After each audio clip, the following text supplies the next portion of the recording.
Login failed on Personal Capital Advisor fix. You're trying to log into your Personal Capital Advisor account to check your net worth or investment performance, but instead, you get that frustrating message, login failed. Don't worry, this is a common issue, and it's usually easy to solve. Start with your internet connection. Personal Capital syncs live financial data, so it needs a stable and secure network. Try switching from Wi-Fi to mobile data or vice versa, and restart your connection.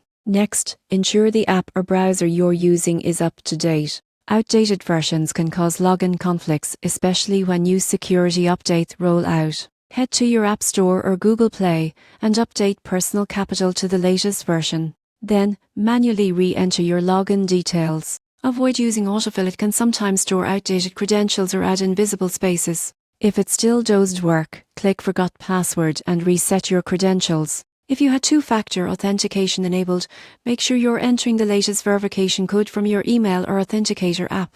Most people get this wrong, but here's why it's easy to use an expired code or overlook a delay in delivery. Another fix is clearing your cache and cookies. On Android, go to Settings App's Personal Capital Storage Clear Cache. On iPhone, uninstall and reinstall the app.